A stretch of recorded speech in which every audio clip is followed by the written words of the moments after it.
ओम शांति। आज 20 दिसंबर 2023 है।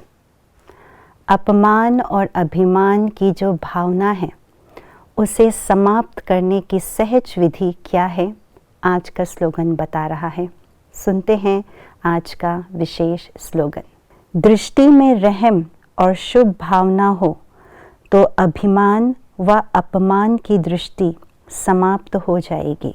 रहम की भावना वो भावना है जिस भावना को हम अपने मन में लाएं तो एक पल भर में अहम की भावना, अपमान की भावना, घृणा की भावना समाप्त कर सकते हैं।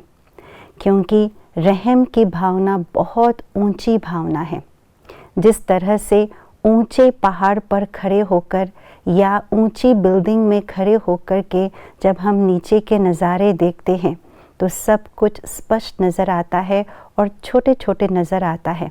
कई बार तो उस दृश्य को देख कर के खेल सा महसूस होता है। उसी तरह ये रहम की भावना भी बहुत ऊंची भावना है। उस रहम की भावना को हम अपने मन की स्थिति बना ले तो उस स्थिति से कोई भी परिस्थिति, कैसे भी संस्कार वाली आत्माओं को देखते हैं तो उनके प्रति उनकी जो बातें हैं, उनके जो संस्कार है, वे सब छोटे छोटे नज़र आते हैं जो हमको छू भी नहीं सकते हैं, खेल नज़र आते हैं। अर्थात उनके प्रति जो हमारी घृणा भाव है, उनके द्वारा जो मिले अपमान है, अभिमान है, वे सब पल भर में समाप्त हो जाते हैं। जिस तरह से बुज़ुर्ग व्यक्ति जब कोई बेसमझ बच्चों की गलती को देखते हैं तो बुरा नहीं मानते हैं, अपमान की फीलिंग या अभिमान की फीलिंग नहीं आते हैं, क्योंकि उनको ये समझ है कि ये बेसमझ बच्चे हैं। उनकी प्रति जो घृणा भाव के बदले स्नेह की भावना रखते हैं, उनके प्रति शुभ भावना, शुभ कामना रखते हैं ताकि ये बदल जाए। यही है रहम भावना। क्योंकि रहम भावना आती है ज्ञान से।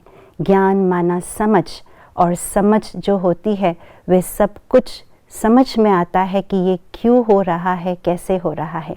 और समझ आता है सच्चे ज्ञान के चिंतन से, जिसको शुभ चिंतक कहते हैं। जब हम स्वयं के प्रति शुभ चिंतन करते हैं तो दूसरों के प्रति भी शुभ चिंतक बनते हैं।